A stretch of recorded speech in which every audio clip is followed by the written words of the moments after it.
then, I'll go ahead and call this City Commission meeting to order tonight on this Tuesday, May 23rd. We'll start off tonight with a moment of silence, and then we'll move to Pledge of Allegiance before we do roll call, and then we'll move through the agenda after that. So if you would join me for a moment of silence.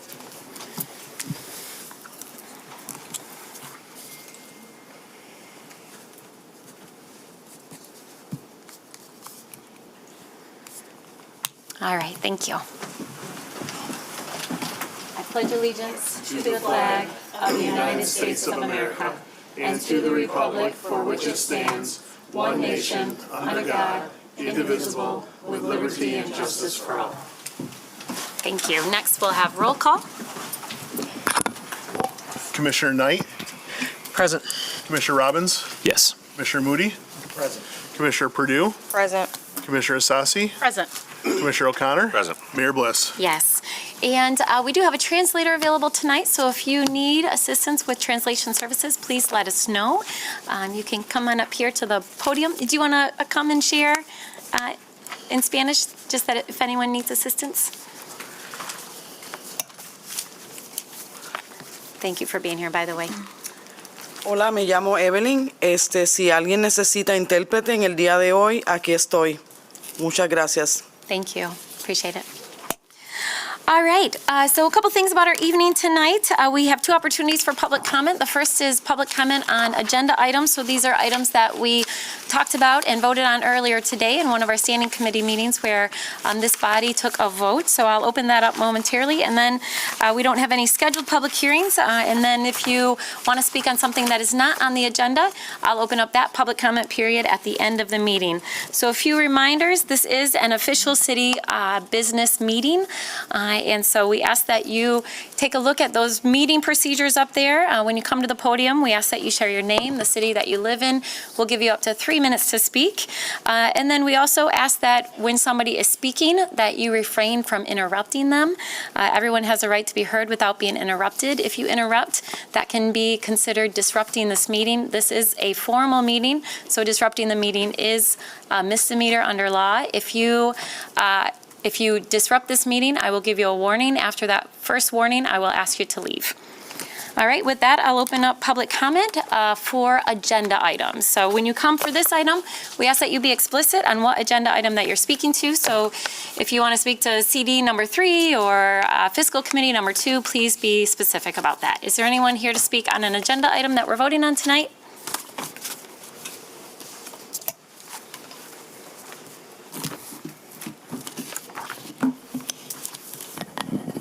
Hey, Lucas, First Ward. I want to get in front of you early to highlight some positives that you're about to vote on. As I like to remind everybody, I give credit where credit's due.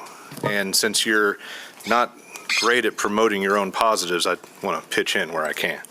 So tonight, you're supporting some great stuff, and I want to thank you for that. Tailor-Made Reentry, GR Trans Foundation, Grow 1000, Baxter Community Center, a mural at Division 196, just to name a few. You're approving almost $5 million toward affordable housing. That's still not perfect. It's still not enough, but it's a step in the right direction. Let's see what else we got. Some fantastic downtown establishments that were not signers of the malicious letter from the chamber who are getting social zone permits, and that's also great. These are great news, as was the new design of the Dash route. Really fabulous. I'm very proud of those things. Lastly, I wanted to encourage you to find some guts on parking. Parking agreement extensions are on your agenda tonight. And these would be great places to establish relief for the burden on downtown employees. We've heard about parking concerns, costs, et cetera, from folks advocating for workers. And while parking here is nothing compared to where I come from, and I don't have any pity for these patrons that they can pay or they can find a Dash route and park next to it or bike or walk. But I've got a lot of shared concern for workers in the service and events industry. Our neighbor's a single mom of 2. She works in Madrid. I know parking eats into her budget. And as the son of a retired IATSE stagehand myself, I have a huge soft spot for the union folks that you've been hearing from lately and how much of their gig-based pay is immediately canceled out by expensive parking.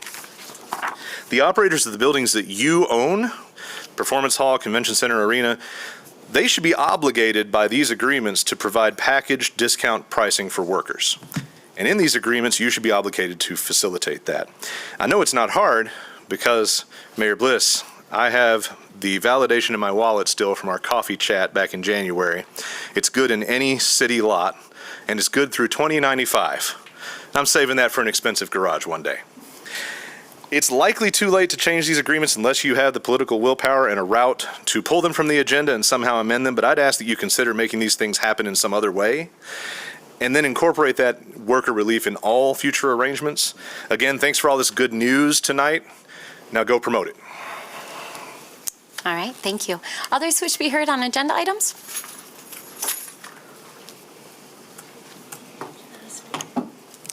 Hi, I'm Emma in Grand Rapids, 2nd Ward. I'm speaking on ordinances number 2 and committee of the whole number 1. So for the FY24 budget, again, which is being deliberated on again today, I think we're kind of beating a dead horse here, but there's too much on policing. 35.1% is spent on GRPD, and that doesn't include several other items, the intern program, GVSU Police Academy recruit classes, internal recruiting contract, private security for downtown, which is in itself policing, and $300K for public safety programs, which, because they're not specified and they're working with police, is policing. Not only is those items that they're not included in that 35% misleading and therefore violates the city and budget value that has been claimed of transparency, it's also, it's just going to lead to more problems. More policing leads to more problems. Which ties in, the committee of the whole number 1 ties into the budget as well. Almost $5,004,965 towards affordable housing and services.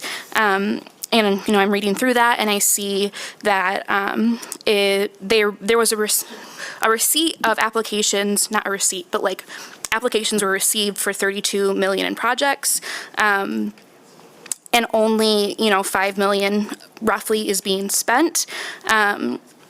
Now, $32 million is just what is proposed as solutions. That's not even probably what covers the entire problem. I'm curious why we can't spend what looks like that amount of money when we can spend 35% on the police budget, right? These initiatives for affordable housing, like every single one of them is good and they're needed, but it's not enough, right? Especially, part of that money is being spent on 215 units. That's great in 2 housing services, but that's like below the bare minimum, especially when we consider that the subsidized housing list, the housing choice voucher, there's still, you can't even get on the waiting list. The waiting list is that long. Like, how many people have to be on the waiting list for that to happen? 215 units, it's way more than 215 people, way more. When we consider that all of our shelters are overrun, when we consider that, I'm working with my clients and they can't even get into temporary housing.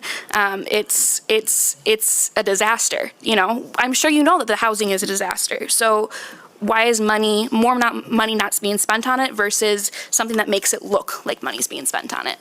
All right. Others who should be heard? Again, this is on agenda items.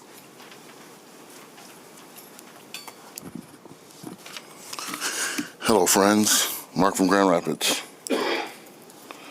Committee of the whole number 2, the social district permits. I get it that we have people that like to hang out in these type of settings. The problem I have with it is when these districts are popping up, I don't like it to cover 2/3 of the street while I'm driving. I mean, you taking the busy street and they put in these social districts. It's narrowing the path a little bit. And once again, it's going to cause congestion. Not only that,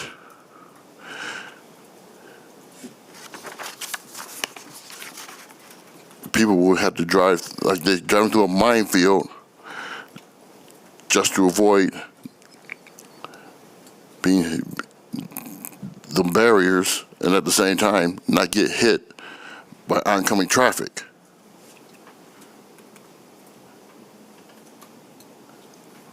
I would like to see them push a little bit toward the curb where you can still have, but they can still have their social districts and their drinking rails, but at the same time have enough room for vehicles to drive smoothly on the road.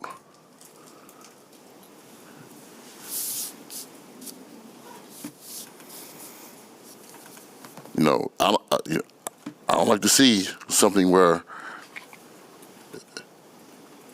if they don't have vehicle insurance to cover it, and they have to pay out of their own pocket.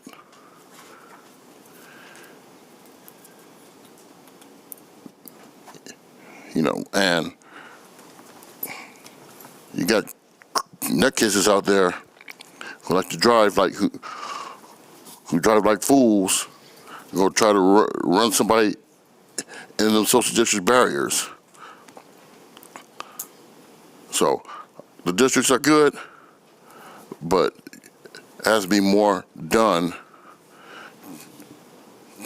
to please the best of both worlds. Thank you. Thank you. All right, others wish to be heard on agenda items?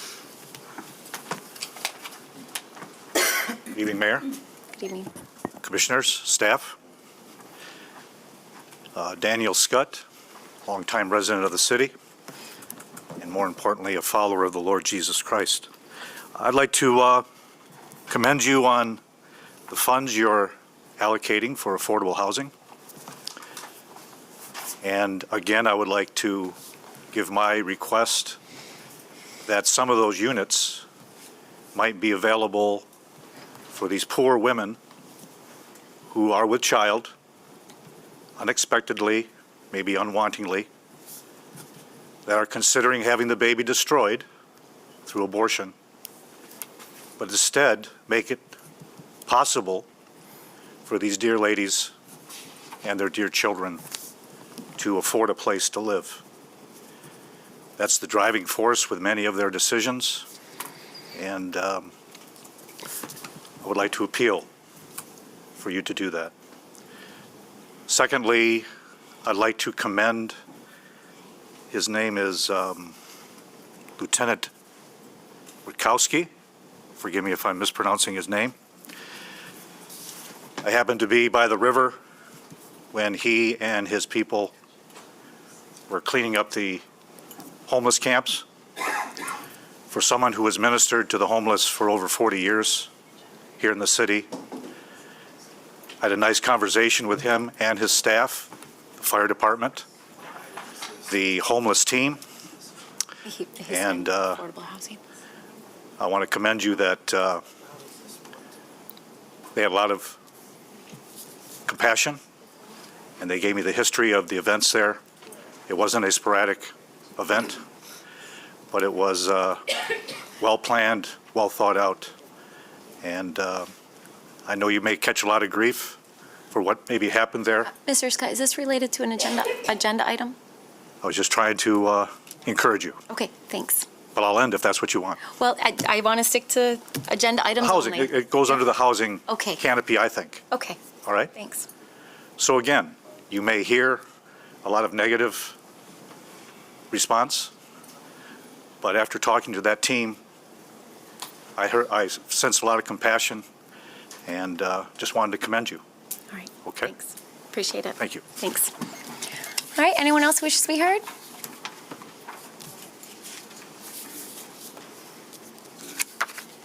Hello, everybody. Hi. Nalisha from Wyoming. I see that you guys have the 4 million plus for affordable housing. Quite frankly, I'm tired of Grand Rapids as a whole. I'm tired of being here, but it's just frustrating because like somebody else was saying, a lady right here, as far as affordable housing, the housing choice voucher is nearly obsolete. Having a housing choice voucher doesn't guarantee that you're going to get housing. When you have landlords saying that you have to gross 2.5 or 3 times the rent, I was told 4 times the rent, so it kind of negates having a housing choice voucher. I think it needs to be a cap as to what landlords can charge people, because there's a lot of people who need housing, but we're not getting the services that we need. Like, you have rapid rehousing. When I was homeless in 2019, I was placed on the rapid rehousing list, and there's nothing rapid about my rehousing. I haven't been rehoused. So I lost my apartment over 5 years ago, haven't been able to get on my feet since. I've had jobs while homeless, while bouncing here and there. So it needs to be some kind of cap as to what landlords can charge potential tenants, because people are out here hurting, like I've said countless times before, and quite frankly, I'm exasperated. I've had enough. Grand Rapids needs to do better. I was born and raised here. And the fact that people can't get affordable housing, and then I come down here and some of y'all have apathetic looks across y'all faces like y'all don't care. Trade places. And seeing bag lady like Erykah Badu walking around with your bags, advertising to the people out here that, oh, I'm homeless. I remember I was homeless with my mom, and we used to go to Bridge Street Market because Mel Trotter used to feed people trashy food despite the fact that they get really good food donated. And we had to go get food from Bridge Street Market. And I had to carry my bag singing that Bag Lady song, like I said, by Erykah Badu, Bag Lady, you know, y'all know the song. So people need to be able to have lockers where they can keep their belongings and not have to walk around carrying all their belongings, showing the world, hey, I'm a homeless bag lady. You know, so as far as rapid rehousing, what's the point of being put on the list if it's never going to move to the top? There was nothing rapid about my rehousing, and I'm still trying to get a place. And quite frankly, I'm about to beat it, like Michael Jackson said, because I'm tired of being in Grand Rapids. This is my hometown, like I said before, and this city has not tried to help me. Not everybody that's homeless is a bum trying to mooch off the government. But I'm not a xenophobe, whatever, that word for people who have a problem with immigrants. Help Americans first. How come they get to come over here and get all kinds of help, and people pay taxes and work hard, and we can't get any help? Make it make sense. All right, others wish to be heard on agenda items tonight?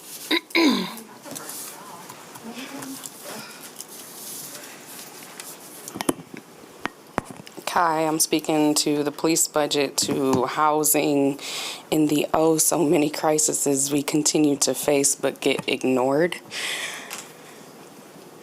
Barely $5 million to housing. It's 4,965, not even a solid 5. And you've had requests for over 32 million. Housing is absolutely insane, right? You get a 2-bedroom for what, $1,400? You got to make 3 times that. You have to make over $25 an hour to afford the house. It's like talking to a brick wall with y'all, because even when I put it in layman's terms, people still feel like I don't know what I'm talking about. I know that y'all don't handle EBT. I know that that's a federal service. I get that, right? I know that you can't give out more EBT, right? But you could have been prepared for when your people got hit with a mass amount of food stamps no longer coming to them. Have you been to a pantry? Have you been to a pantry? They give you spoiled food. In these days, because of COVID, they give you a box of the most random shit you have ever seen. I went recently because I'm without a job. And I got pork steaks, spaghetti noodles, some Special K cereal, little boxes, and some of those muffins that they make, you know, those McDonald's sandwiches on. What am I going to do with that? And that's 10 days worth of food. I know that food stamps don't come from you. But you need to be competent enough to read between the lines that I'm giving you. You should be investing in better food for these pantries. We shouldn't have to rely on churches. Some people are abused by the church, but then you're asking them to go into the church and get food. Why don't we have secular programs for that? But y'all are giving more money to them while we continue to be homeless. I'm not understanding what you don't understand. $5 million. 20 people. That's $5 million in rent in a year. Easy. Because my rent jumped from what? Back in 2011, I was paying barely $5,000, and now at $1,400 a month, that's astronomical. Anyone else who wishes to be heard on the agenda? Okay, I'm going to close that public comment period, and that will take us to approval. Oh, I'm sorry.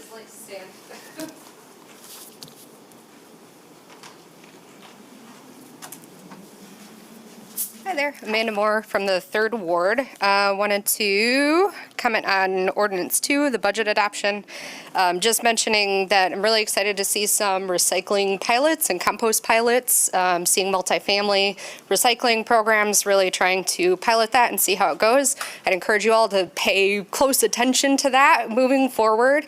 With Part 115 passing and the state really overhauling its waste diversion programming, it's going to be key to really hit some of those multifamily units and then expand composting as well, because composting is usually about a third of what we're putting in landfills, and it's really causing a huge impact on our environment. It's releasing methane into the air, whereas if you're doing it through a compost, you're reducing that amount. So I'd love to see the pilot and just hope that it's monitored and that maybe we can apply for some state grant funding that hopefully will be available soon, so that we can expand that. Because there are a few composters, private businesses in the city of Grand Rapids, but to have the access that you all have, because we have the recycling, you have the contact information that you can really push the envelope on those things.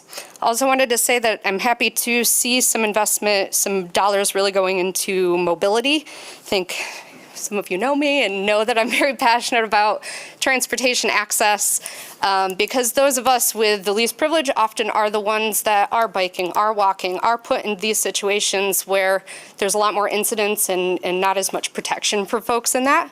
And again, on the environmental side and on the just land capacity that we have to expand roads, the materials that we're going to run out of materials to build new cars. There's not really enough room for everybody to have a car as our populations grow. So really starting to forward think, how can we start to build policies in there? And I wanted to talk about the parking resolutions that somebody mentioned earlier. I think there's possibly in the future some creative techniques that you could use there, using transportation demand management strategies to really see what can we do to also encourage these agreements to have components that are having those facilities encourage other modes of transportation. They're offering bus passes, they're encouraging people to bike. Maybe you're getting a discount for, visiting establishments, for bringing your bike helmet in. There's a lot of programs across the U.S. that are doing those things. So it would be nice to see that, trying to embed that into the agreements with folks, just to make sure that there's no, bad taste in the mouth of people, or if you try implementing some of those things. Thank you. Thank you. Thanks, Amanda. And sorry I didn't see you stand up, but you wanted to speak. All right, anyone else who wishes to be heard on agenda items? Hi, my name is Andrew. I just wanted to speak briefly in support of the budget. Appreciate your work on that, particularly the public safety portion of it, just because I think just from what I've seen in the news, it seems like a lot of cities across the country took one direction in taking a lot of funding away from that, and people have the reasons for that, but I think what we've seen play out, a lot of people are pulling back on that now because it ended up hurting a lot of the communities that we thought we were trying to help. So I think that that we should support that, and I appreciate your work on it. Thank you. Thank you. All right, anyone else who wishes to be heard? Hi there, my name's Nate. I'm a 2nd Ward city resident. Here to speak in support of the budget. Generally, I live and work right downtown. I walk about a mile to and from every day. I have come to experience closely many of the problems I know are widely shared and have been communicated around public safety and mental health. And I think the budget is strongly in support of a lot of those things. Many of us that live, work, and reside downtown and believe this is our long-term home view as extremely important and vital decisions and items to support at this time, in an important time for our city to stand strong on some of these issues that have been, again, spoken about tonight. Also wanted to speak on behalf of many friends who couldn't make it this evening but wanted to communicate these sentiments as well. Also believe the budget is strong in terms of the investments it's considering around transformative projects in the community, more green spaces, more running trails, which I know my wife is very excited about, along the river. Finally, thank you all for your service to the community. I think that often goes unsaid, but clearly you've spent a lot of time and tireless effort in crafting a thoughtful budget, which again is greatly appreciated by many of us in the city. So thank you. Thank you. All right, seeing no others, we'll close that public comment period, and that will move us to approval of the minutes. So Commissioners, we have approval of the minutes from two of our past meetings. We had a regular meeting on May 9th and then our regular session on the 16th. Can I get a motion to approve both of those minutes? So moved. Support. All right, moved and supported. All those in favor say aye. Aye. Those opposed? It carries. All right, next that will take us to petitions and communications, and we have 5 items before us tonight. First one is a communication received from Mark Baker, Soft Lights Foundation regarding LED streetlights. That is received and filed. Another communication received from Mark Baker, Soft Lights Foundation regarding LED lighting. That's a 5/6/23 communication. That is received and filed. Communication from David Zimmerman regarding their resignation from the Urban Agricultural Committee. That's referred to our Committee on Appointments. Communication from Javier Cervantes regarding their resignation from the Parks and Recreation Advisory Board. That is referred to Committee on Appointments. And another communication from Mark Baker, Soft Lights Foundation regarding LED lighting 5/11/23. And that is also received and filed. All right, that will take us to reports of city officers. First one is Comptroller's report for the period of April 26, 2023 through May 9, 2023 in the amount of $19,776,803.21. That is received and filed. And Treasurer's report for the period of April 27, 2023 through May 9, 2023. That's received and filed. And a Public Safety Committee report and recommendation to City Commission in regards to public health and safety issues and next steps. And that is also received and filed. All right, next that will take us to our consent agenda. So our consent agenda are items that we voted on earlier today in one of our standing committees where there was unanimous support. So tonight with one voice vote, we'll adopt those items. Commissioners, can I get a motion for the consent agenda? So moved. All right, moved and supported. Any questions or comments? Go ahead, Commissioner. Thank you, Mayor. I just, I think sometimes we don't pull things off of consent because it's a consent agenda. And this is something that has been in existence. Certainly you were part of this as well, Mayor. But the allocation of almost $15,000 of the GVSU property, those voluntary payments to our Noble or Belknap neighbors, I think that was something back in the early 2000s that is still living out today and is a good example of where does the city come in? You've got a large anchor institution recognizing the need. What is housing going to look like in the future? And so just wanted to highlight that because I think, that's a little bit of history of the commission, but it's important to note that community benefit that exists. Thanks. Yeah, thanks for drawing that out. When I saw that on the agenda, it made me smile. I'm sure Commissioner Kelly appreciates it too. All right, Commissioners, any other questions or comments? All right, all those in favor say aye. Aye. Those opposed? It carries. All right, next that will take us to ordinances to be adopted, and we have 4 ordinances before us tonight. The first one is an ordinance amending Section 1 of the Budget Ordinance 2022-13 for fiscal year 2023, Amendment Number 14. So moved. Support. All right, moved and supported. Commissioner O'Connor from our Fiscal Committee. You want to tell us about this item? Thank you, Mayor. 12 items on here tonight. First item is related to a grant we received from the Michigan Department of Great Lakes Energy that works on transforming our fleet management to be able to acquire alternative fuel vehicles, knowing that they have a higher cost typically than a gas-powered vehicle, that this helps offset that cost so we can transform our fleet services. Item 2 is related to a grant for the lead hazard control, which is going to help remediate 2 housing units of lead, and as well as construct 17 other units. Item 3 is an appropriation of some funding just due to the rising cost of fuel over the previous year, just to make up that difference. Item 4 is good news that there's additional funding, item 4 is related to the parks operating funds, requesting some additional funds due to some increased costs in the parks. Item 5 is good, is moving some parks millage funding around to complete some projects. Item 6 is related to the golf course, that we did receive more revenue than anticipated in the golf course, so seeing the golf course run in the black is a really great thing to see. Item 7 is related to a water main replacement, as well as item 8, reconstruction of Robinson Road. Item 9 is continued replacement of additional lead service lines in our community, which seems to be a theme almost every meeting now, that we continue to invest additional dollars in remediating lead service lines in our residential properties. Item 10 is a replacement of a parking main. Item 11 is continued ARPO dollars going to making our parking garages and parking areas more ADA accessible. And item 12 is related to the relocation of future relocation of 201 Market and the plan to do so. All right, thank you, Commissioner. Commissioners, any questions or comments? All right, this is a roll call vote tonight. Commissioner Moody, Yes. Commissioner Asasi, Yes. Commissioner Robbins, Yes. Commissioner Purdue, Yes. Commissioner Knight, Yes. Commissioner O'Connor, Yes. Mayor Bliss. Yes, it carries. And Commissioners, can I get a motion to give this immediate effect? So moved. Support? All right, moved and supported. Any additional questions or comments? All right, all those in favor say aye. Aye. Those opposed? It carries. All right, next that will take us to our second ordinance, The next ordinance is, sorry, I put another paper on top an of it. important one. Ordinance adopting the fiscal year 2024 city budget. So moved. Support. All right, moved and supported. Commissioner Isasi, you want to tell us about this? Thank you, Mayor. Obviously, this is a big item that we have and it's something we've been working on. So I'm going to read really most of this ordinance language. So what we had before here today was a proposed fiscal plan for fiscal year 2024, which maintains our service levels and provides additional enhancements in key areas of essential services that the city is responsible for, infrastructure, facilities, and safety.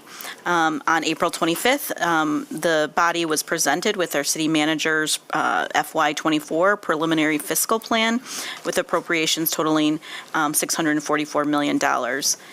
We spent weeks after that listening to different presentations, having a number of questions that happened during those sessions, and different discussions and deliberation on the budget. On May 9th of this year, the City Commission adopted a resolution scheduling a public hearing, which is part of our process regarding the proposed budget to be held on May 16th. And we did that as per all of our state guidelines. And then on May 16th of 23, last week, we held a public hearing for the purpose of additional comments on the proposed property tax millage rates and the overall proposed fiscal year 24 budget. Just some important things to note, the 23 proposed property tax millage rates support the fiscal year 24 budget. The millage rates total 2.5304 mills for the general operating fund, 1.25 mills for the capital reserve fund, 1.8 mills for the refuse fund, and 2.2558 mills for the library. Total millage for the city purposes is 9.0325, which is an increase of 0.1994 mils compared to last year. If that is a little bit of a lot, which is a lot for me to read, we also had some accompanying information that Ms. Claren provided in our budget process, and also the citizens' accompaniment to the budget process that really outlined what does that actually mean in real dollars to all of us and to those that were part of those public hearings. Since the publication of this preliminary fiscal 24 plan, there have been changes to the city's personnel roster that occurred as part of the fiscal year 23 plan, and these changes have already been approved through these budget amendments and result in the net addition of one person, a plumbing inspector, one added to the water department, and the position will be funded with the water operating. There were some additional positions as well in a custodian role, parking customer service, parking department, public services assistant, and engineering as well.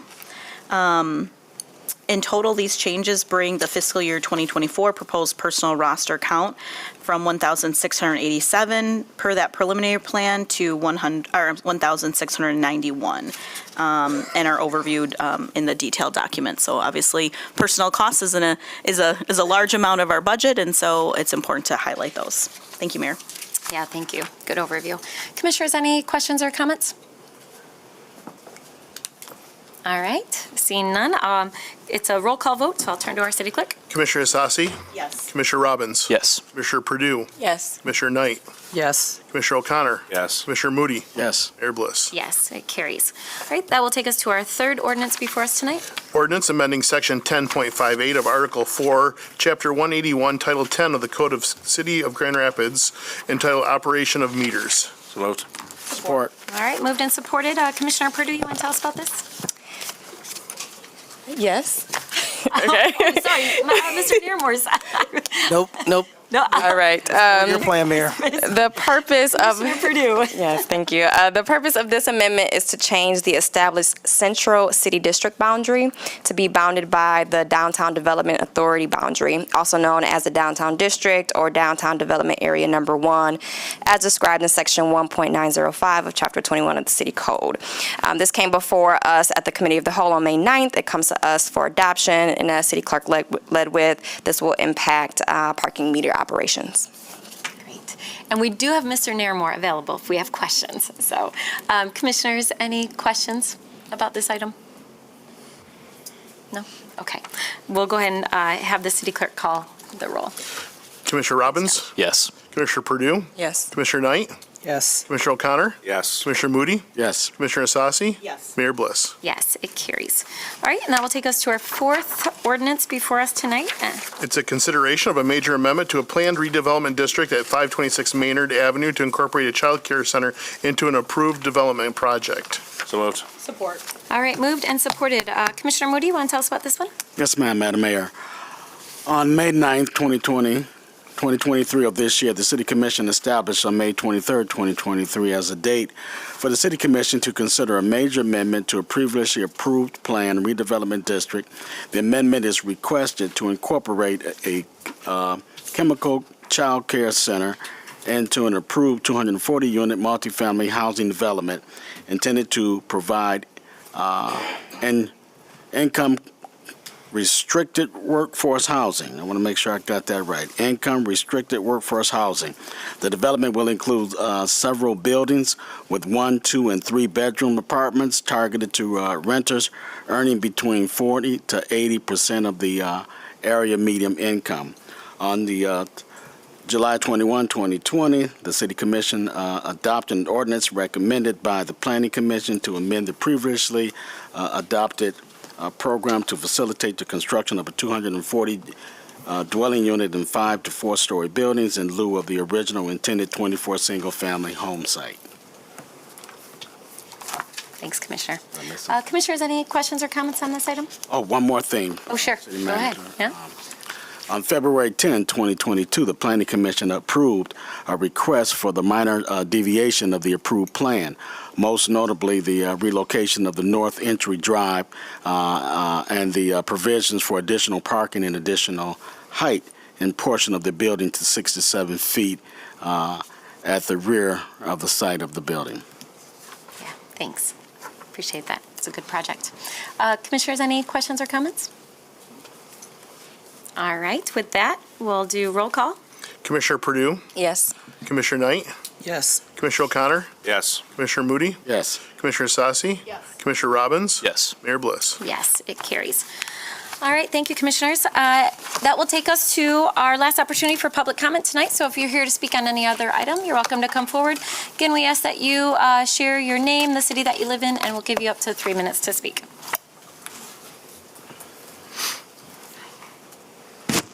Microphone right here. You can step forward a little bit, and I'm gonna put the microphone right there. That's right. Okay. Right here, the microphone. But you don't have to Okay. hold it. That's right there. No. Just, all right. Thank you. My name is Sidney Deems. I'm coming here because I really think that you're giving these people who live in these lead-infested water systems the shorthand. The reason why I say that is if you lived there, you wouldn't want it to take 20 years for y'all to do the job. And I really feel that you only got three plumbing companies working for you. I really think that what you should do, put an incentive into it, try to draw in some of these plumbers, which will, hey, come in and do the job. Because three plumbing companies ain't gonna do 50 homes before this winter. They're not gonna do it. You got an area running from Rumsey clean over to Britain, and from 28th Street clean back to Fulton. That's a big area. This need to be cleaned up, and there shouldn't be no short-stopping about it, no short-stepping about it. What I'm saying is here, you're not putting 100% into it. That's what I'm saying. You're not putting 100% into it. What you need is that put this in the right perspective. Your first obligation is to the people. That's right. Your first obligation is to the people, not to, hey, go out there and do whatever you want to do on a playground or waterfall or whatever in the world it is. And if you use that money, you can put an incentive onto what you got.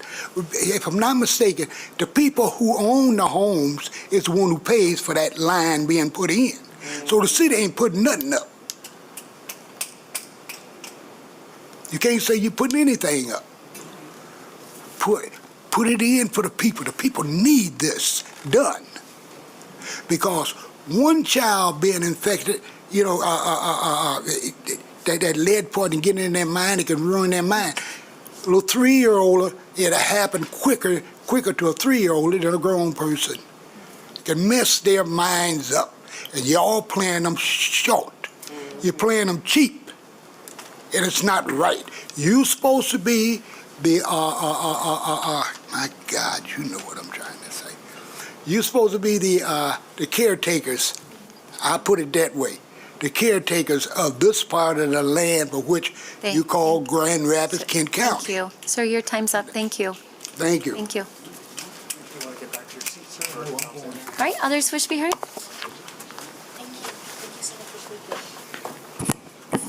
My name's John. I've lived in Grand Rapids for over 20 years. Very disappointed with the city. Recently, y'all removed the only free parking that was over by Mel Trotters simply because homeless people and low-income people had cars. That was the only place they could park. Yet, y'all leave the free parking over by LaGrave Church and St. Mary's for workers that make over $25 an hour. Second, I am happy y'all gave almost $5 million to affordable housing. However, even $20 million wouldn't do anything when y'all have GRPD and the city criminalizing homelessness. Recently, I don't think y'all realize, y'all have over 700 homeless people. Even GRPD cannot get an accurate count. They have a hot team that tries to help. But y'all have over 300 people in Mel Trotters, over 100 women in Open Door. You have 300 on the streets and the bridge. And then people are outside in tents and under bridges. And y'all kick them out, and y'all say, y'all can't camp here. Go camp north of the highway or south of Wealthy. And y'all try to hide the homeless problem instead of fix it. Y'all have DJs going in the back door. Guy's Kitchen goes in the back door. Y'all have Mel Trotters going in the side door. Y'all trying to get all the homeless and low income out of the city, but y'all don't do anything to fix the problem or the affordable. And even if you do get on the HUD list, if you're lucky enough to get on the HUD list, Kent County HUD list has been overfilled for over 8 years. The MSHDA list, if you're lucky enough to get on it, you usually fall off it if they can't get in contact with you after the 91st day. And y'all are giving $5 million for affordable housing. Even $20 million wouldn't do any good. And then this supposedly affordable housing, if you're 40% of the median income, people that are homeless or low income, I make $17.50 an hour. I can't even afford the weekly motel. They're $1,300 a month. They're $1,300 a month. And the ones, and my rent on the west side used to be $650. That apartment the landlord sold and remodeled is $1,800 now. And so, y'all, that's why people live in cars and try to stay under the bridges, or they stay at the mission when it's possible and stuff. But y'all really aren't doing anything, and y'all are criminalizing the homeless and kicking them out of tents and kicking them out of places. Fortunately, most of the judges, after 2 days, kick them back out of jail and back on the streets. So all y'all can do is arrest them for trespassing. But and I mean, just recently, y'all kicked everybody out down on by Millennium Park Trails. I wish the city would do better. Thank you. All right, others who wish to be heard? My name is Emma, and I just want to comment about how the city commission meetings should be held. So let's first talk about the environment we have here. This is inaccessible, right? This layout here gives a sense that not only are you separated from us, but you're above us. Now, you may not believe that, but that's what the environment shows, right? And we have two cops here. Every time I'm looking to see if I've seen that cop before, if he's brutalized me or one of my fellow comrades. I know this one right here. Oh, no, your name's Tyler Smith. Never mind. But but he has. I mean, I've seen him before, but I've seen people up here who are involved in a case of beating a black man bloody until he had to stay in the hospital for several days. I've shown you that picture before when I came up and spoke. It's incredibly graphic, and I have seen you utilizing those officers before. So what that communicates then to us is not only do you not respect us, not care about our safety, that means that you will probably do none of what we say, right? Okay, so then I see your faces, right? You may be tired, you've been here all day, right? But you're communicating to us either disinterest, outright dislike. I get smirks quite often, smirks, dirty looks, right? And whether you like a reaction or not, you're creating it. You're creating an environment where people are going to react at you. Not only your policies creating that, your environment and what you're portraying to us. So I work with clients. I work ways, right? There may be yelling, there may be, people in crisis express their emotions, right? It's odd to me. I know that you're all older than me. I'm 26. I've been in the field only like 2-3 years. It's odd to me that I know how to interact with my clients better than you know how to interact with the public, right? So I've been trained, but there's also a point where you don't really need to be trained. You need, when you're interacting with people who have need, you affirm their need. You affirm that what they're going through is awful. And then you also try to fix it, right? You don't express, well, you guys we're doing what we can, we're great, and I would rather come up here, have people come up with your compliments, right? Which I don't know if you're paying people to do that, come up here with compliments. Also, I want to say the last thing, you act as if you're afraid of us, and it's blatant racism, because when you show fear, it's of black women and black men. Thanks. Others wish to be heard? Nalisha from Wyoming. I want to start off by saying that homeless lives matter. Black, indigenous, and brown lives matter. Poor lives matter, including poor white people who have been discriminated against by rich white people. People with mental illness, their lives matter. I lost a brother who had mental illness at Shepherds of Independence, and they saw my brother in distress and let my brother die. So we all matter, and I mean that with my whole entire saggy chest, period. I am tired of the apathy from this city when it comes to poor people, when it comes to homeless people. We all have been told that honesty is the best policy, but who exactly does it work for? Because there's a lot of government officials who are dishonest and crooked like somebody's beat up teeth. You have cops who are crooked. And I had two brothers who were assaulted by cops when we were teenagers. You have judges and lawyers who are crooked and dishonest. See, I have integrity and morals, but I've had to compromise my integrity and my morals to have a place to stay. And it shouldn't be like that, because when I was honest with the Starvation Army, 8 times within a 14-month period, like I said repeatedly since I've come to these meetings, I was honest and was still told I didn't qualify. I've lived with people who have had to literally lie to get a place to stay. Like women saying that they were victims of domestic violence and they weren't, and still didn't get help. So why should we have to compromise our integrity to have a place to stay? Stop criminalizing homelessness. Facts. Because it's getting old like day-old bread, and I'm tired of it. And I'm tired of coming to these meetings like Drew Robinson and Isasi. Y'all don't even want to look at people. Y'all aren't better than us. Facts, y'all aren't. I'm getting tired of the way poor people are getting treated simply because we're poverty-stricken. A lot of us come from disadvantaged backgrounds, and I'm one of them, where I was beat up by a black male teacher in the 7th grade. It caused me to have a fractured education. But I worked hard, like I said, for my GED, and nobody can take that away from me, period. I'm tired of the apathy when it comes to people that need help, because not all of us are sidewalk bums, like I said, looking for a handout. When I filed a complaint against the Starvation Army in 2019, I went to Fair Housing because nothing was done. And I met a guy who worked for Fair Housing who told me he was tired of working for the Starvation Army, and he quit because he was instructed by staff, which he was tired of being instructed by staff, to tell people calling the Housing Assessment Program line that no help was available, and it was.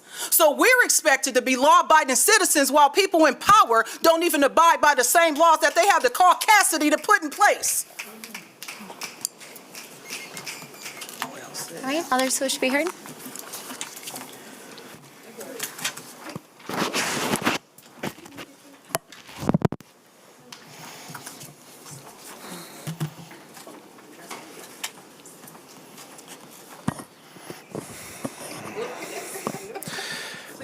All right, Lucas again, First Ward.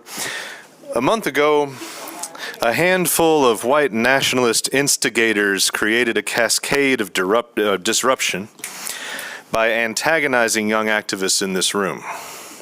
They broke nearly every rule, and they broke them first that night. Yet, the only people admonished were those reacting to the situation.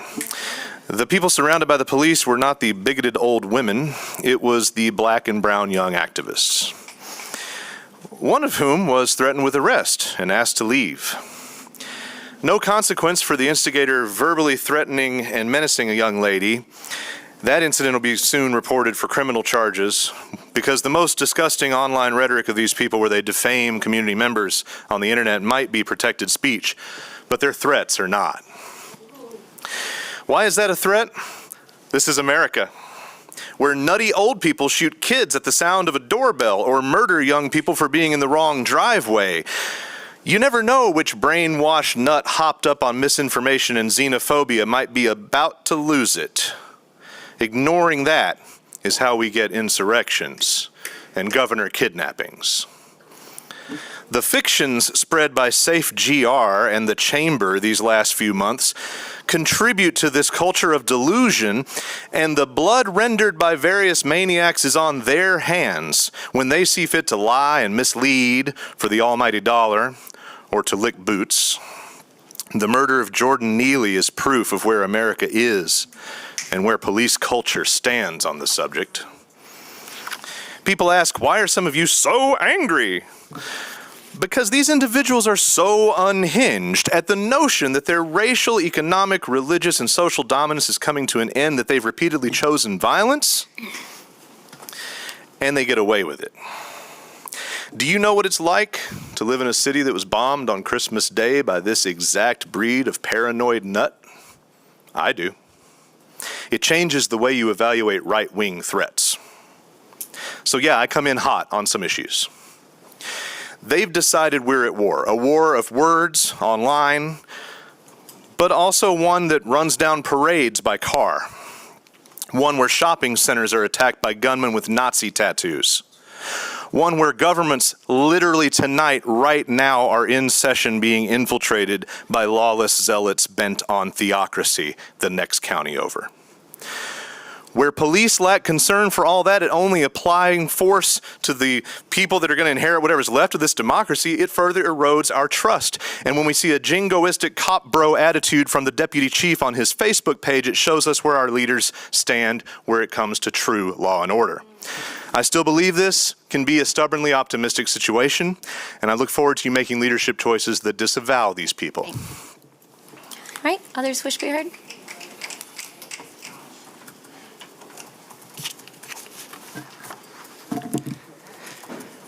Brandon Bilski, 2nd Ward.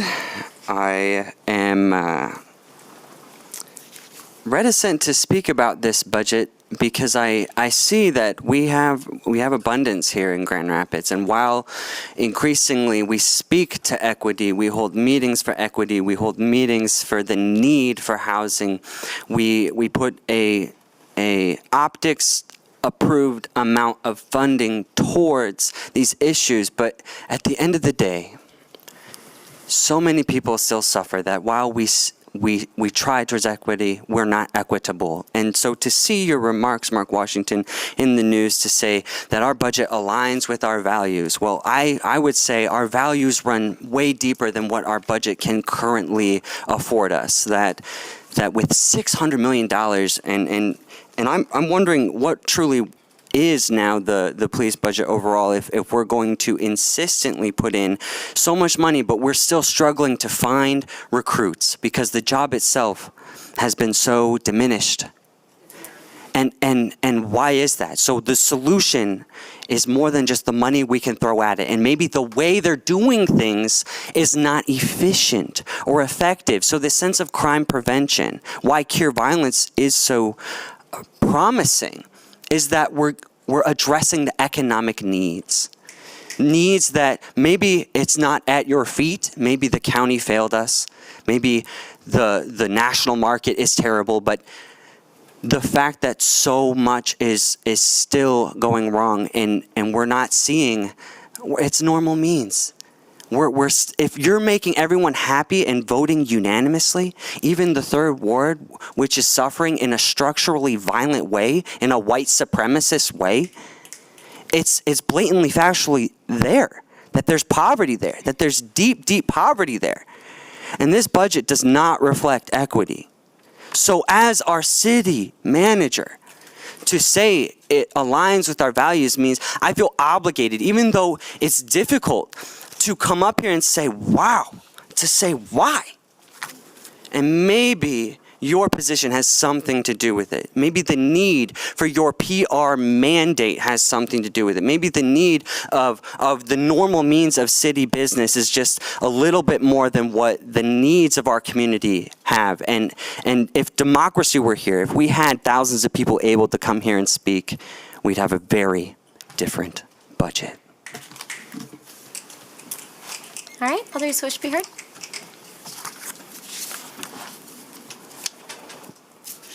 Hi, Eileen, Grand Rapids. I'll be honest, I actually don't remember what ward I live in at this point. The borders are kind of odd. I don't think I have anything specific to touch on. I maybe wanted to more add what I see as context to what people are bringing up, over and over again with each commission meeting, but, just maybe more in a calmer way this particular night. This might actually be a good time to kind of talk about why you keep hearing about these things. What does that mean? So I know that we have representative government in the United States, but we also know that initially that was designed to mean that things would be run ultimately with final say by people who were white men who were rich, and that for the past few centuries we've just been trying to slowly move the country towards something that's actually democratic, that's something that actually represents people, that actually promises people equality, and that representative government really kind of struggles to do that. It can even get in the way of, effectively representing what people want, because it can be hard. It can be hard to, go out and learn what each of your constituents might want, and then tally that up and be like, okay, I've got 51% of them want this, or 70% of them want that, and be able to make your decisions in that way. But I will say that even if you can't do that, so one of the things that I get in spiffs about online a lot is, feminism. I'm a woman, that'll happen. And there are a lot of men out there, and there are a lot of young men who hate the word feminist because they kind of take that to mean you hate men. You don't like men, you don't like masculine things. And that's not what it's about. It's not about what people feel about men. It's not about what people feel about masculinity. It is what people feel about power. And compared to women, men in this country have power. And women are trying to say, we need you to have less power, but also we need you to not use power to hurt us. So if you notice that people are upset, you need to not personalize it. It's not about you. People are upset because you're using power to hurt them. Thank you. All right, others wish to be heard?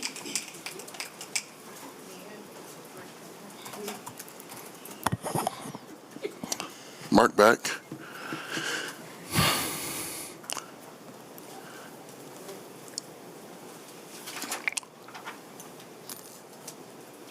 I understand that everybody want power. The rich, white, conservative men want power. They want so much power they can't handle the power. People like the one and only Ron DeSantis. He's devising a plan to try to run black people out of the state of Florida. So much so that he's recruiting police from other parts of the country who have bad records to come and wreak havoc in the state. And then the NAACP is countering with their travel advisory, telling especially the black people, don't travel to Florida because there's a fool who's in the big seat of the state. And then there's a situation in Fulton County, Georgia with LaShawn Thompson, malnourished, sent in a jail cell, malnourished, nothing to eat for days, and was eaten alive by bed bugs. And the jail didn't do nothing about it. Now the family is going to sue them. Lawsuits are coming. Trust me on that one. This is why people have to vote. Because this stuff will happen nationwide. It has happened. We don't want individuals like Patriot Front coming in with their hate, going after black, brown, LGBTQ, and any non-white individuals, because we all know what's going to happen. See January 6th. Remove J. Edgar Hoover's name for the town of Mobile, Alabama. From the FBI building. George Wallace's name for the town of Mobile, Alabama. Recall Ron DeSantis.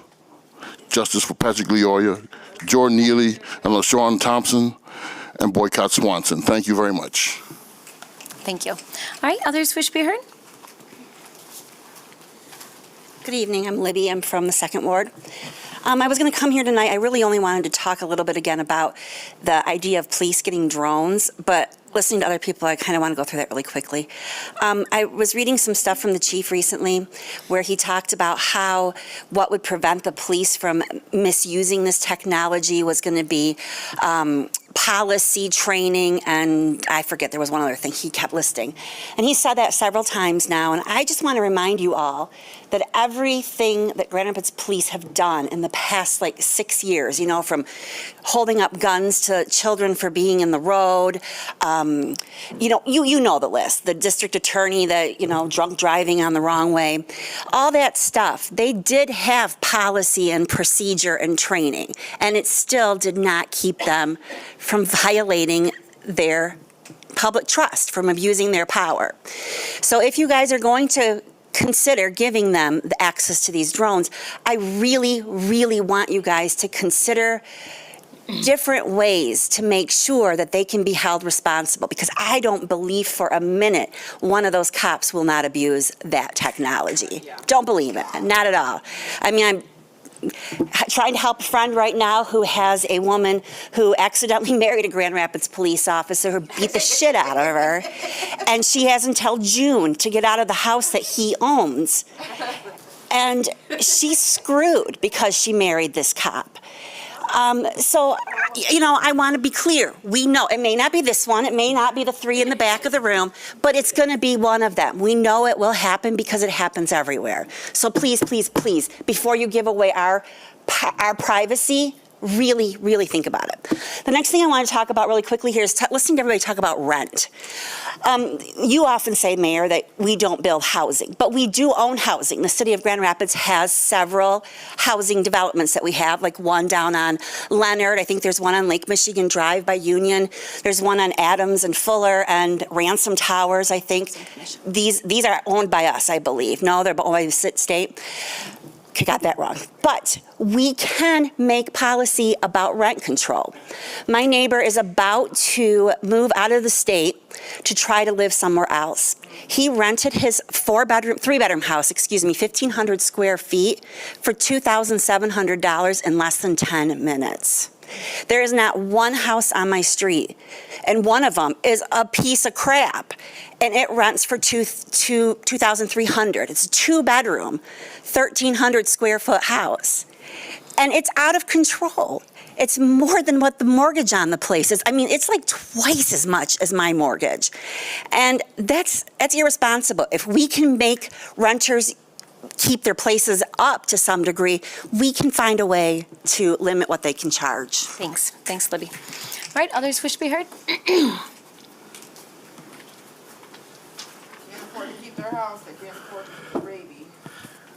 Daniel Scott once again.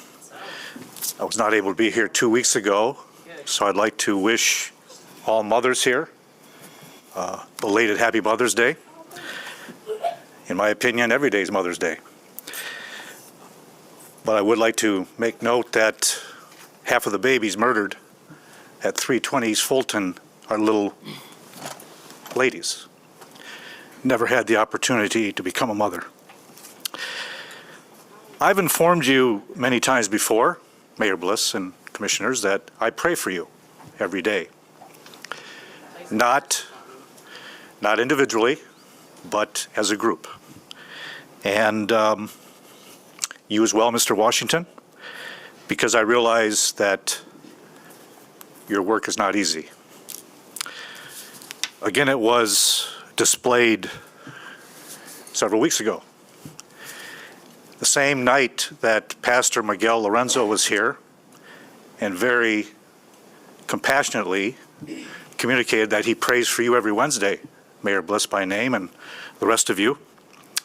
And I saw that on the video later because I had to leave before that, but I hope that encourages you. And I want to say again that if any of you have any prayer requests, either personal, family, business, some of you are in business, ministry, I'd be happy to do that for you and be humbled and honored. And I am reminded that you need prayer because of that event last month, which I would consider an insurrection, attempted insurrection. by the people that were here. Much like in, Let him speak. Even if you don't agree with him, let him speak. much like, I knew this response would come. Much like in Minneapolis and other places around the country. So you need our prayer. And again, I want to confirm that I'm willing to do that. Thank you. All right, others wish to be heard?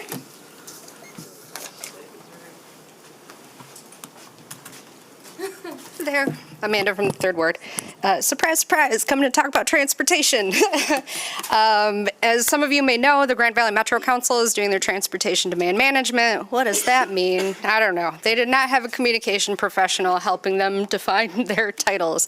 But it's basically trying to get people out of single occupancy vehicles, taking bikes, riding the bus, carpooling, these other things that I think I love riding the bus. I think there's community on the bus.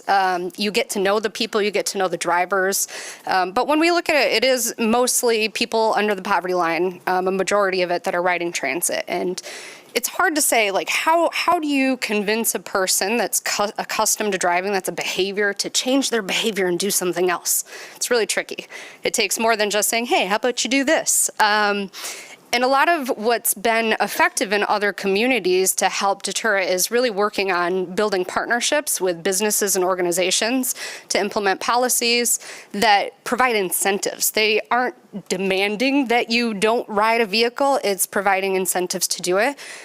You've done this recently, I think in 2019, with your union contracts. You modified the parking cash out, so instead of you allowed your employees to make a choice as to whether or not they're going to receive free parking or if they're going to get a little stipend to offset that cost, and then you now have more parking available that you can sell for special events and other things. And that's been really effective because it is an individualized approach, and it really requires a lot of programmatic changes and work there. So I'd really encourage you, as that plan rolls out, I think it's expected to complete in the fall of this year, to see how you can start looking at some of the city policies, start working regionally with some of your partner communities and regional cities to help support these programs by implementing some policies that would help maybe larger businesses that require some TDM planning. What are they going to do to help get people, help encourage their staff to get out? And it's an equity issue when we look at it. When you look at people who are riding bikes, people who are walking, people who are riding transit, it is often the lower income. So if we can get folks of higher income equalizing the transit system, equalizing mobility, that's how we're going to help with some of these other issues, because transportation costs is the second highest cost for households. And if you can start to change that and bring that lower, because owning a vehicle, man, that's also very expensive. But we don't necessarily have really good options right now. And so we need to start working on developing these policies that are going to encourage more people to use transit, more investment in biking, in mobility, and in carpooling, car sharing techniques. And those are sometimes by providing incentives. A lot of places have gamified it, where it's like active commute week if you've participated in that, but all year round, where people get really excited about earning gift cards for riding the bus instead of driving alone. Thank you. Yeah, thanks, Amanda. All right, anyone else wishes to be heard?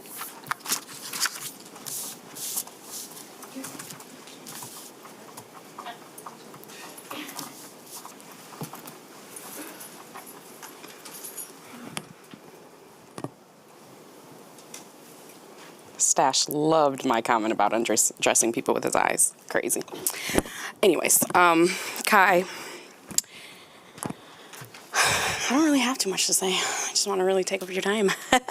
But let's see, I can talk more about police budget, but that's falling on deaf ears. You know, people are starving, people are homeless.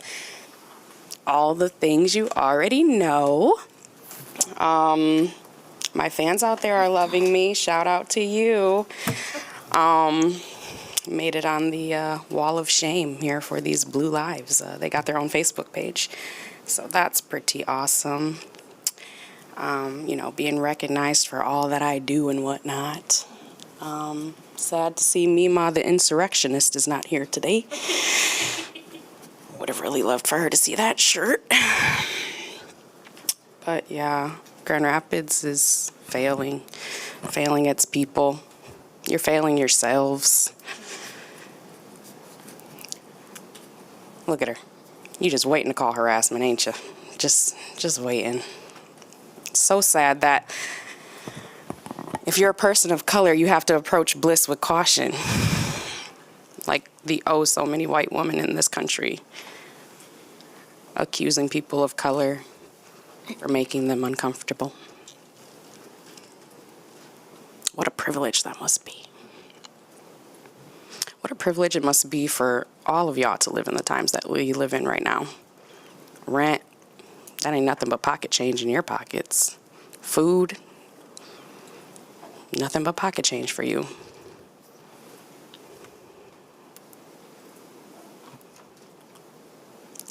Sometimes I sit home and I wonder if y'all got kids. And whether you do or you don't, if that would change the way that you governed. Because guess what? Poverty equals crime. I don't know not one mother who wouldn't rob and steal to make sure her children are eating. So that's why I question myself, do y'all got kids? Because people with kids and people with those first priorities have a different outlook, right? Because I do what I do because I have 2 brown girls who are going to have to fight against y'all. I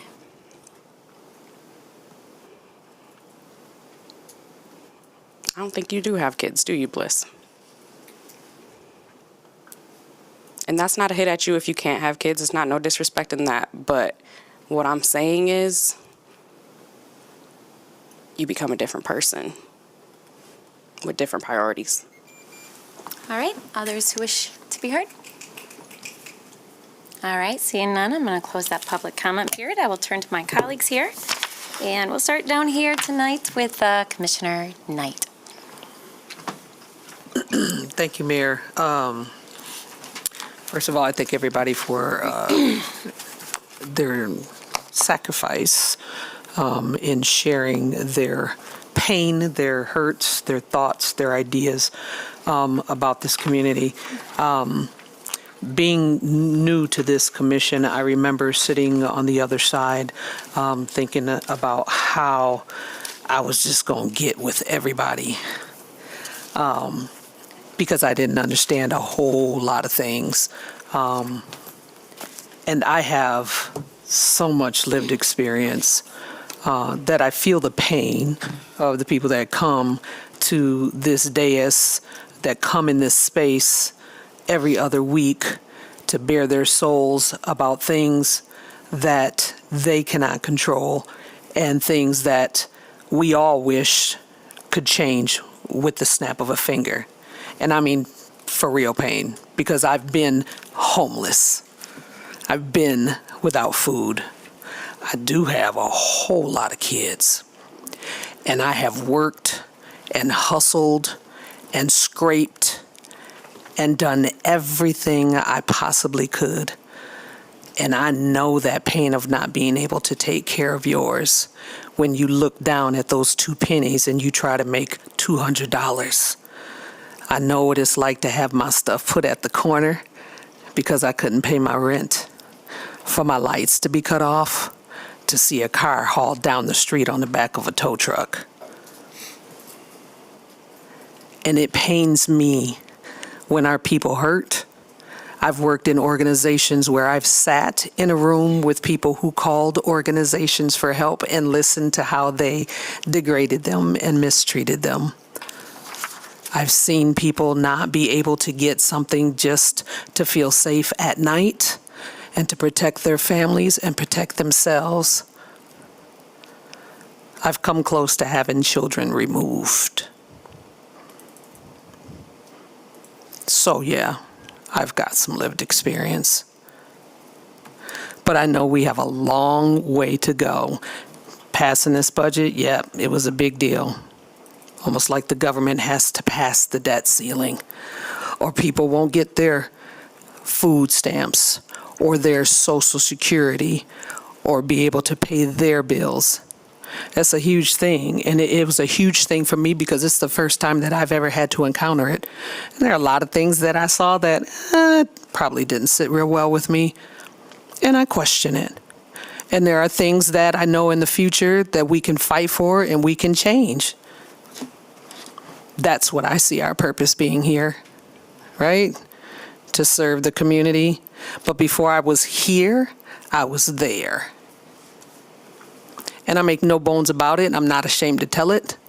Matter of fact, I love my story because I still fight and struggle today for people who don't have the things they need to feel safe, to feel secure, to have dignity and respect, and to walk through this community and feel like they have a part. Yep, I do. And I'll continue to do that fight. I'll continue to agree and disagree. I'll share my opinion. People don't like it. It's my opinion. My 2 cents that I've worked for my 58 years. But I didn't get here by myself, and is here the top of the world? Absolutely not. I still got 2 grown kids at home eating up all my food. And still have to budget. Still have to figure it out every single day. Yup, I was able to buy myself my very first car at 56. That's because somebody tore up my other car. Woo woo. Nothing is going to be easy and nothing's going to be perfect that we're trying to do. Nothing. Everybody is not going to be satisfied. Everybody's not going to be happy. I'm still not happy. But I'm going to try my best to work with the people that I know can help move the needle and that can help change things. If that means sitting and talking with you, because I want to, and seeing what I can possibly do. I'm not a miracle worker. The only person I know had that job don't live here. Right? But I hope with the people that we have up here, the minds, the different mindsets, the different points of view, the different lived experiences that I'm working with, that I can have dialogue with, that we can agree, disagree, go at each other, slam doors, all that good stuff, and try to do the best possible work for this community, are still engaged and still committed to do that work. I believe, because I have a little bit of hope. And if nobody else has any, I think I got enough for just about everybody in this room. Because that's how I get up every day and I have to see life. I'm still above ground breathing. That means there's another opportunity to change one more thing. So keep using your voice. Stay empowered. Stay engaged. But when we call on you to help change the thing, I need you there. I think we all do. And again, I appreciate your time and your energy and your sacrifice because it's not easy. It's not. You lose everything when you stand up in front of people and you share your anger and your hurt and your pain. You do. But let that anger and hurt and pain be the fuel to help make change. Not just talk about it, but being about it. Thank you. Thank you, Commissioner. All right, Commissioner Robbins? Commissioner Moody? You left him speechless, Commissioner. No. I know Lisa's story. I know Lisa. I know her story. I know where she's been. And I didn't wreck your car. Somebody else did that. Thanks for clarifying, Commissioner. But like she said, I mean, she spoke a mouthful. And what can you actually say behind it? Because I think we're doing everything we possibly can to do what's just for the city of Grand Rapids and hear the thoughts and comments that you all make. I'm like Lisa. I grew up poor. poor, living in a house with no heat. I mean, I didn't get here overnight. It took 63 years to get here. But at the same time, we still have a love and care for the city, and we still want to make sure that everybody has an opportunity to live right. Sometimes the organizations that you need to go after, the city has nothing to do with, and you come and you bring that to us, and you really should go and protest with those organizations. Okay, good. Keep it up. Keep doing it. But I want to make sure that we understand that, I want to make sure that we understand Salvation Army does have issues. I understand that. But I want to make sure that we understand that, we are on this diocese doing everything in our power to do that which is right. I don't want you to think that we're perfect, because we're not. It is what it is. We are elected to do the best possible job that we can. And I think that, and echoing Mrs. Knight's comments, that's what she says, I mean, there's nothing else to really add to the fact, other than the fact that I've been here. You have an opportunity to call and talk to me. Most of you haven't. Some of you have. But I've always made myself ready and available. All right. So I hope you all have a great summer, and I hope that we get a lot accomplished. Thank you. Thanks, Commissioner. Commissioner O'Connor? Commissioner Isasi? Thank you, Mayor. I just want to say thank you to city staff and to all of you colleagues up here, city manager. This is my fourth time in the budget process. Every year has been a little bit different, starting in 2020, and I appreciate all the effort. There's a lot of information. I think sometimes we think things are hard, but they really take time. So it does take time to go through the book, does take time to look at the information, does take time to ask questions of those that are responsible for different parts of the budget. And I want to say thank you for that. It does not go unappreciated. And, I guess everybody's telling their personal stories tonight. And that's not my personal story. And I think that's the thing about this body, is everybody's going to have a different personal story, and I don't need to get into all of that. For me, I recognize my privilege every single day. And Commissioner Knight, I was going to stand up and applaud. And I'm so appreciate you and your comments. And I think the experiences that you're bringing to this body.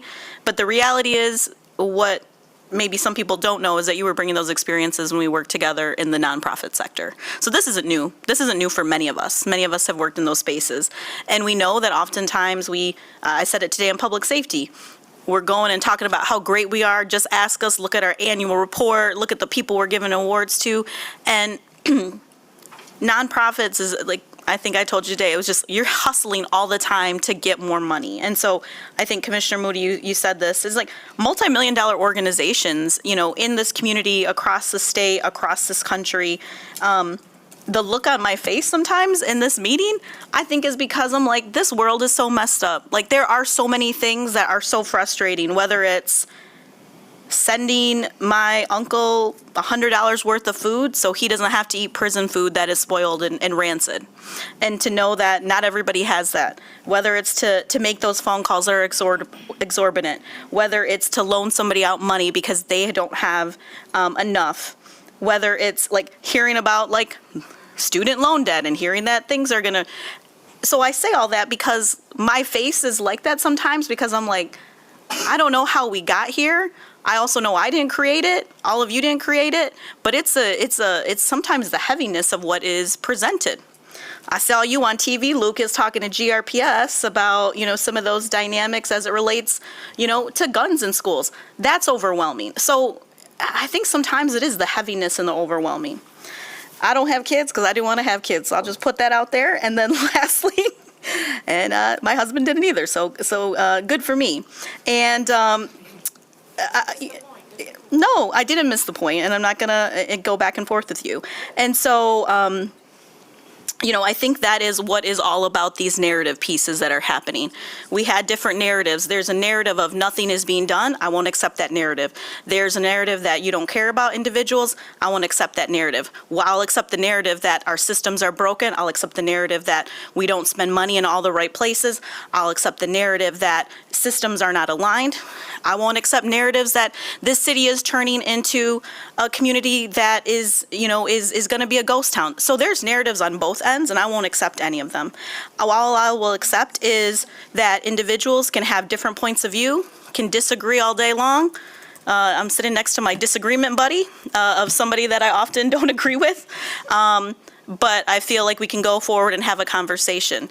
That, to me, is the only way that, and I'm not going to solve it on these years that I have, but hopefully in the future to see these roots that are planted, the seeds that are planted, the conversations that we're having, and to know that serving in a time like this is something that we probably all did. You all chose. This kind of happened. You all chose it. So kudos to you all. So that's a lot, but I think that was what was on my heart tonight. I also just, want to say kudos to all those that were part of the neighborhood summit. I left that meeting so full of just full of just love and just good feelings. I was there with my husband. I was there with my brother-in-law. My niece was a part of Kids Summit. There was a lot of work that went into that. A lot of people, and the city clerk. Everybody's just interrupting me today. And what I want to highlight is that there were a number of city departments that were part of that probably we didn't see behind the scenes. I saw some of the communication staff there getting ready for the video. But I want to give a special shout out to the water department. Am I here from the water department? They sponsored the event. They had individuals there. They're communicating, because I do think when we think about these natural resources, and we talked about that during the budget process, the importance of, how do we monitor our water systems? How do we work hand in hand with the state to make sure that we are not just accepting, really looking at how do we be better in our systems, and how do we continue to evaluate our structures, and especially in those utilities. So I just wanted to say thank you to all those, and especially the Office of Equity, and especially Lily Beth Now, who led it for the first time, and I think just had an excellent weekend, and I thank you for that experience. So thank you, and have a good night. Yeah, well said. Thanks, Commissioner. It's a great event. Commissioner Perdue? Yes, good evening. So it was mentioned already that we passed the budget. So that is a big milestone. So I just want to share a few thoughts on what we've been able to work together to pass for the next year. Of course, first I want to start out by thanking City Manager for leading a smooth process, and all the staff that put a ton of thought and effort and intention into this year's budget. I saw our strategic priorities reflected. I saw responses to our residents reflected. This is one of the most important things that we do in this role. I came here to support a thriving third ward, one that is safe and secure and strong, and believe that in many ways this budget advances that goal. This morning, some of my colleagues, using some of their words, echoing some of their comments this morning, this budget does a good job of funding our mandated and essential services, fully funds our reserves, and provides additional services that are important to you all in terms of quality of life, prevention services, and really living out our strategic plan. It's kind of been said today already, I truly believe that the social and economic conditions that we experience are some of the strongest factors that lead to poor outcomes, including increasing crime rates, disparate home ownership rates, housing insecurity, a lot of the issues that we've been discussing here on this dais and committee, and that we hear pretty regularly in public comment. I'm interested and supportive of the short things that we need to do to promote community safety and well-being, but I am just as interested, if not more, in the preventative long-term work that we have the opportunity to support here. So to that end, I asked staff, particularly around safety, how much of this budget is in those prevention efforts. And so happy to report that this budget invests nearly $7 million in safety prevention efforts and programming, including eviction protection and prevention, youth employment programs, the homeless outreach team, mental health co-response, prisoner entry support, and so much more. If we also consider the time that our officers spend on efforts outside of crime response, that figure is coming at about another $26 million in crime and safety prevention efforts. In recent months, I have gotten a lot of calls from constituents with concerns around safety at local businesses where children were at risk of being injured and they were responsive, reckless driving and intimidation, and there was responsiveness there, as well as hazards on our streets and dead-end streets. And so really appreciate the responsiveness in each of those matters, and really hope to see much more prevention investments continue in the coming years when it comes to our budget, our programs, and our services. Those figures that I just mentioned, those examples of programs, don't include the millions of dollars that we're investing to continue services and to enhance services related to small businesses, which are critical to our neighborhoods and our entire community, our neighborhood associations, our equity-oriented initiatives in the city, and our efforts to support efforts to provide affordable housing. Our streets, our green space, better operated city services. I mean, the budget is thick and long, and there's a lot of good stuff in there that is represented that I'm really excited about. One of those enhanced services are additional cleanup efforts, forestry, recycling services that was done really in direct response to what we heard from you all. So I'm looking forward to see the impact of those efforts, creative and innovative work that can come out of there, including community composting. I'm hoping to see more of that. And looking forward to more strategic conversations about how do we better handle waste and recycling in our city in a way that is cost effective and environmentally friendly, and lots of, I think, excitement on this dais around doing that. Another enhancement, which I think is so critical, is in response to the opportunity to improve communication with you, improve communication to expand awareness of key programs, services, projects. We often hear, we need this thing, and then we say, hey, we actually have this thing over here, let's connect, and great. And so I'm really excited, and I think those new allocations to expand our communication services is well received. Lastly, I understand that the city for a long time hasn't invested in significant large capital projects. And so we see several of those in this budget that will provide a benefit for the whole city, as well as to specific neighborhoods. The MLK Park Lodge is one of those.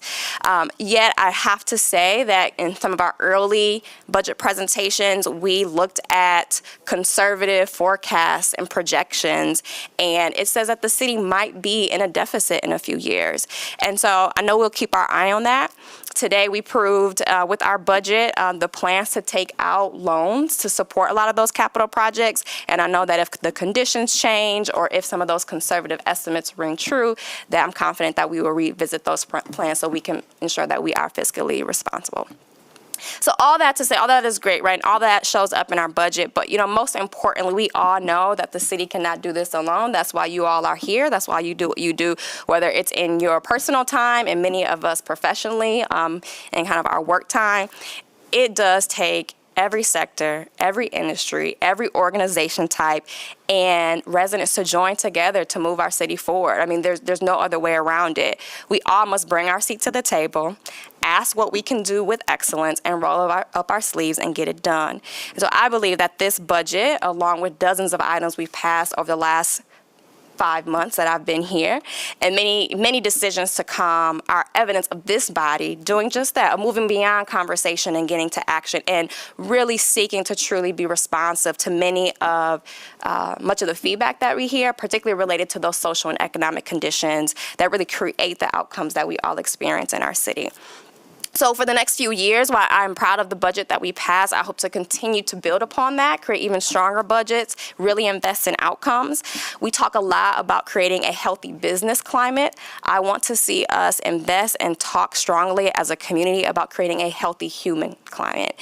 And I believe that much of our efforts and our investments can help us do that. So with that, I want to thank all the residents of Grand Rapids who choose this city to live, work, and play in.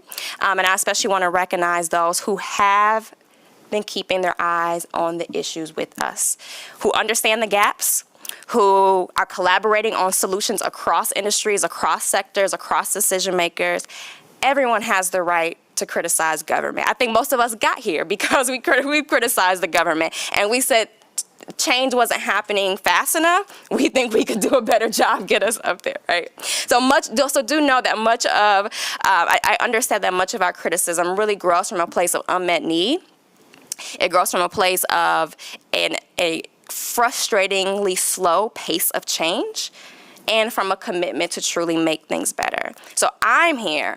I opted in to serving in this role in times such as these because I know that what we have at present, though it might not be my fault, your fault, it isn't working for everyone, and there are failures all around us. And so I'm honored to be able to do this work with you to truly work on solutions and try to make life better. So I thank you all for sharing that commitment with us.